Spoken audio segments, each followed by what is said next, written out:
নমস্কার দর্শক, সংবাদ আবির্ভাবের গুরুত্বপূর্ণ সংবাদে আপনাদের সকলকে স্বাগত। আমরা প্রত্যেক দিনের মতন আজকেও একটি বিশেষ এবং গুরুত্বপূর্ণ সংবাদ আপনাদের সামনে তুলে ধরব।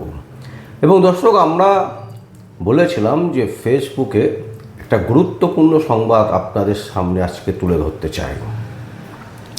সংবাদটা খুব ইন্টারেস্টিং, বুঝলেন? এবং আমরা দেখে একটু হকচকিয়ে গেছিলাম যে এই জিনিসও হতে পারে বাংলার বুকে। মানে বিজেপি সরকার এসছে, উল্লাসিত সবাই, সাধারণ মানুষ থেকে শুরু করে প্রত্যেকেরই খুব ভালো লাগছে। সরকার চলছে, একেবারে সনাতনী সরকার চলছে, প্রত্যেকের খুব ভালো লাগছে। কিন্তু আমরা যে সংবাদটা দেখাবো সেটা হচ্ছে ভয়ঙ্কর জিনিস, যে বাংলার বুকে অ্যাকচুয়ালি আমরা কাদেরকে নিয়ে এসেছি। এই জায়গাটা প্রশ্নচিহ্ন এই কারণেই উঠছে যে বর্তমান সরকারের যে পুলিশ প্রশাসন, তাদের ওপর কি তাদেরই বিধায়কদের ভরসা নেই? যদি না থাকে তাহলে কেন নেই? মাত্র 1 মাস 2 দিনের সরকারের, সেই সরকারের বিধায়কের ভরসা নেই তার প্রশাসনের ওপর। এখানেই কিন্তু প্রশ্ন উঠছে যে তাহলে কি বিজেপি সরকারে যারা ইতিমধ্যে বিধায়করা আছেন তাদের নিজেদের মধ্যে কোথাও প্রবলেম আছে? দর্শক, কেন বলছি তার পেছনে অনেকগুলো কারণ আছে। হতে পারে আমরা আইনজীবী নই, হতে পারে আমাদের যুক্তি আপনার পছন্দ নাও হতে পারে, কিন্তু প্রশ্ন থেকেই যাচ্ছে। আর সেই প্রশ্নের উত্তর আমরা চাইব বিজেপির পক্ষ থেকে, যে দয়া করে আপনারা সেই উত্তর যদি দিতে পারেন আমাদের, তাহলে খুব ভালো লাগবে। ভিডিওটা কি আর সংবাদটাই বা কী, সেটাই আমরা আপনাদের সামনে এবার তুলে ধরছি। রাজারহাট গোপালপুর কেন্দ্রে বর্তমান বিধায়ক হচ্ছেন তরুণজ্যোতি তিওয়ারি। তিনি একজন আইনজীবীও বটে, কলকাতা হাইকোর্টের। এবং এই তরুণজ্যোতি তিওয়ারি তিনি দাঁড়িয়েছিলেন রাজারহাট গোপালপুর এই কনস্টিটিউশনে, এই বিধানসভা কেন্দ্রে। অদিতি মুন্সি এই কনস্টিটিউশনের বিধায়িকা ছিলেন যখন তৃণমূল কংগ্রেস ছিল। 2026 মানে গত মে মাসে তিনি পরাজিত হন, এবং পরাজিত হয়ে এইখান থেকে বিধায়ক হন হচ্ছে তরুণজ্যোতি তিওয়ারি, যিনি কলকাতা হাইকোর্টের একজন আইনজীবীও বটে। তিনি একেবারে বিভিন্ন তথ্য তুলে তুলে ধরেন, খুব ভালো লাগে, খুব ইন্টারেস্টিং। এবং তরুণজ্যোতি তিওয়ারিকে খুব একটা অপছন্দ কোনোদিনই ছিল না, আজও নেই। কিন্তু উনি যে কাজটা করছেন বর্তমানে, সেই কাজটায় কোথাও যেন মনে হচ্ছে যে পুলিশের ওপর ওনার ভরসা এখনো পর্যন্ত নেই। এবং সেই কারণে তিনি নিজেই কাজটা করছেন। যে কাজটা পুলিশের করার কথা আর যে কাজটা বিধায়কের করার কথা, এটা মনে হয় কোথাও তিনি গুলিয়ে ফেলেছেন। মানে ঠিক বুঝে উঠতে পারছেন না, হয়তো নতুন বিধায়ক তো, তিনি বুঝতে পারছেন না হয়তো যে অ্যাকচুয়ালি ওনার কাজটা কী। তাই আমরা দেখলাম যে উনি ভোটের আগেও অনেক কিছু বলেছেন অদিতি মুন্সি এবং তার হাজব্যান্ডের নামে, দেবরাজ রায়ের নামে। অনেক তথ্য প্রমাণ তিনি দেওয়ার চেষ্টা করেছেন, সোশ্যাল মিডিয়াতে চিৎকার করেছেন, এবং সেটা লাভও হয়েছে, তিনি জিতেছেনও। জেতার পরেও তিনি চেষ্টা করেছেন যে দেবরাজকে জেলে ঢোকাবেনি। তো এই যে বিষয়গুলো, যে একেবারে আদা কাঁচকলার খেয়ে তার পেছনে পড়ে যাওয়া, এটা ভালো জিনিস, এটাতে কোনো অসুবিধে নেই, এবং এটাতে আমাদের কোনো প্রতিবাদও নেই। আমরা চাই যে যারা দুর্নীতি করেছে, যাদের সাথে দুর্নীতির ছায়া আছে, তাদেরকে ধরো, তাদেরকে ধরে জেলে পড়ো। কিন্তু যে বিষয়টা আমরা দেখাতে চাইছি সেটা হচ্ছে যে তরুণজ্যোতি তিওয়ারি একজন বিধায়ক। তিনি রীতিমতো তৃণমূল কংগ্রেসের বিভিন্ন পার্টি অফিসে তদন্ত চালাচ্ছেন এবং তার সাথে সেখানে কোনো পুলিশকে দেখা যাচ্ছে না। আমরা কি দেখছি, তিনি বিভিন্ন জায়গায় তৃণমূল কংগ্রেসের এই রাজারহাট গোপালপুর বিধানসভা কেন্দ্রের মধ্যে যে পার্টি অফিসগুলো আছে সেই পার্টি অফিসে তিনি হানা দিচ্ছেন, পার্টি অফিসে তদন্ত করছেন, তদন্ত চালাচ্ছেন। এবং দেখতে পেলাম পার্টি অফিস থেকে তিনি বের করছেন বিভিন্ন জং পড়া যে অস্ত্রগুলো আছে, যে ভোজালি ফোজালি ছুরি ফুরি নানান রকমের অস্ত্র, সেই অস্ত্রগুলো তিনি ধরে বলছেন, এই দেখুন তৃণমূল কংগ্রেসের নেতা নেত্রীরা এইগুলো জমায়েত করে রেখেছিল এবং এইগুলো দিয়ে যদি আজকে আমরা হেরে যেতাম তাহলে আমাদের ওপর আক্রমণ চলতো, আমাদের ওপর আক্রমণ করত। আর সঙ্গে মিডিয়া ভাইরা, তার মধ্যে উল্লেখযোগ্য মিডিয়া জি24 ঘণ্টা, যখন তখন পাল্টি খান।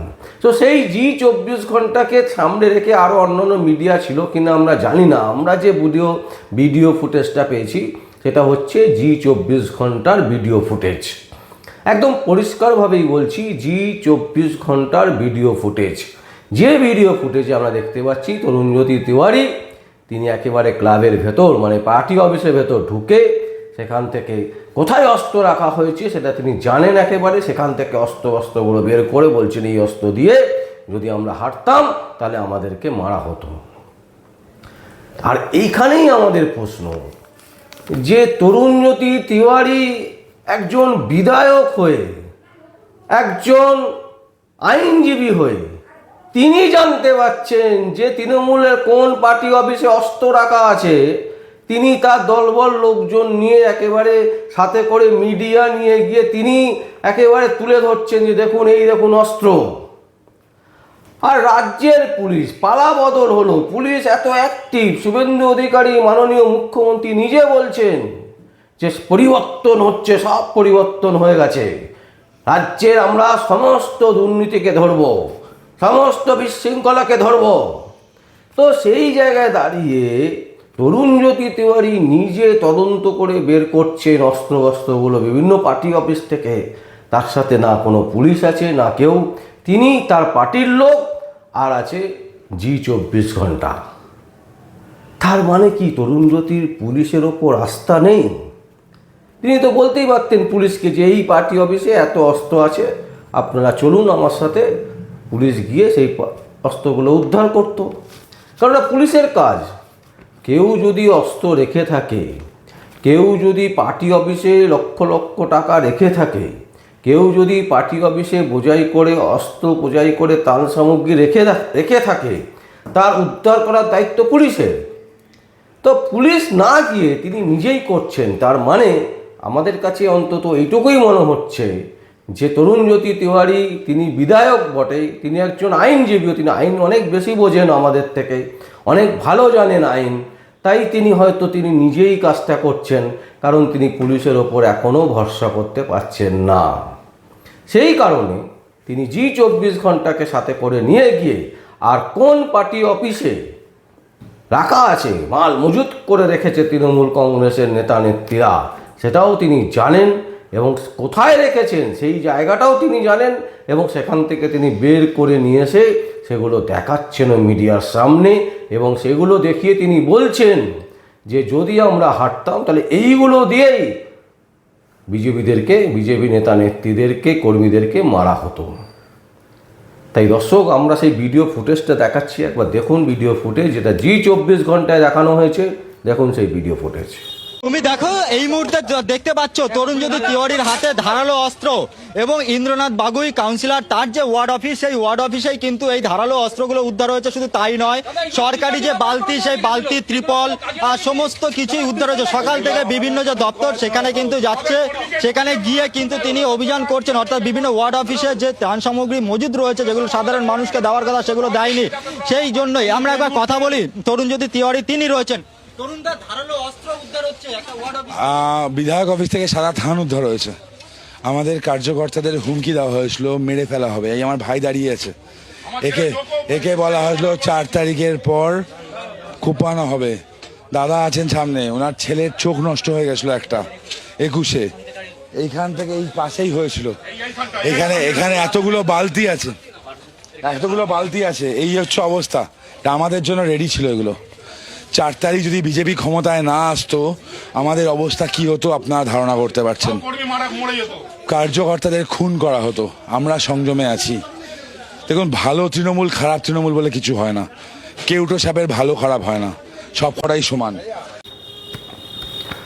দর্শক, এখান থেকে আমাদের একটাই জিনিস মনে হয়েছে, একটা কথাই আমরা বুঝতে পেরেছি, যেটা হচ্ছে একজন বিধায়ক, তিনি একজন আইনজীবীও বটে, তরুণজ্যোতি তিওয়ারি, তিনি এখনো পর্যন্ত রাজ্য পুলিশ বা কলকাতা পুলিশের ওপর ভরসা রাখতে পারছেন না।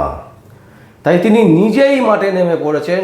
কোন পার্টি অফিসে কত অস্ত্র আছে, কত কি জমা আছে, কি কি তার সামগ্রী জমিয়ে রেখেছে, তদন্ত করে করে তিনি বের করছেন। এবং অস্ত্র, চিড়েমুড়ি, দই এসব যদি বের করা হতো আলাদা ব্যাপার, একেবারে অস্ত্র তিনি কোথায় রেখে দিয়েছে তৃণমূল কংগ্রেস, কোন পার্টি অফিসে, সেটাও তিনি জানেন। এবং সেখান থেকে তিনি নিজে বের করে, হাত দিয়ে বের করে সেটা তুলে তিনি মিডিয়াকে দেখাচ্ছেন। তার মানে তিনি রাজ্যের পুলিশকে ভরসা করতে পারছেন না। তার মানে তিনি রাজ্যের যিনি মুখ্যমন্ত্রী হয়েছেন শুভেন্দু অধিকারী, তার ওপর তার ভরসা নেই। তাই জন্য না নিজে কাজ করছেন। এটা তো তিনি নিজে একটা চিঠি লিখে বা একটা ফোন করে পুলিশকে বললেই হতো যে এমুক পার্টি অফিসে এমুক অস্ত্র মজুত আছে, আমার কাছে খবর আছে, আপনারা আসুন।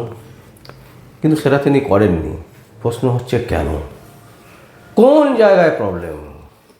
বিধায়ক হয়ে কি নিজে একজন গোয়েন্দার জায়গা তৈরি করতে চায়? গোয়েন্দাদেরকেও কিন্তু অস্ত্র উদ্ধার করতে গেলে পুলিশকে ডাকতে হয়। প্রাইভেট কোনো গোয়েন্দা দপ্তর যদি খুলতে হয় রেজিস্ট্রেশন করে, তাহলেও কিন্তু কোনো গোয়েন্দা যদি তদন্ত করে, সেই তদন্তের সময় যদি কোনো অস্ত্র পাওয়া যায়, তাহলে পুলিশকে ডেকে সেই অস্ত্রকে আগে পুলিশকে ডাকতে হয়, তারপর সেই অস্ত্রের উপর হাত দেওয়া যায়। তার আগে কিন্তু হাত দিয়ে আমি অস্ত্র তুলে ধরে মিডিয়াকে দেখাতে পারি না। এটাই আমাদের মনে হয়েছে। এবং সেই জায়গা থেকেই দর্শক আমরা আপনাদের সামনে এই ভিডিও ফুটেজ তুলে ধরলাম। সত্যি মিথ্যে সবটাই হচ্ছে তরুণজ্যোতির ওপর নির্ভর করছে, কারণ এই ভিডিও ফুটেজ সম্পূর্ণ 24 ঘন্টা, 24 ঘন্টার। আমরা এই ভিডিও ফুটেজের কোনো ক্রেডিট নিতে চাইছি না, শুধু আমরা আমাদের বক্তব্যটা তুলে ধরলাম। এই ভিডিও ফুটেজের মাধ্যমে আমাদের যেটা মনে হয়েছে যে তরুণজ্যোতি তিওয়ারি একজন ভালো আইনজীবী, তার ভরসা নেই রাজ্য পুলিশের ওপর। এবং সেটাই আমরা আপনাদের সামনে তুলে ধরলাম। যদি আপনাদের কোনো বক্তব্য থাকে, কোনো কমেন্টস থাকে, অবশ্যই আপনারা কমেন্ট বক্সে কমেন্ট করবেন। আর দেখতে থাকুন পরবর্তী সংবাদ আবির্ভাবে। আমার নাম বিশ্বজিৎ পাল, সংবাদ আবির্ভাবের জন্য।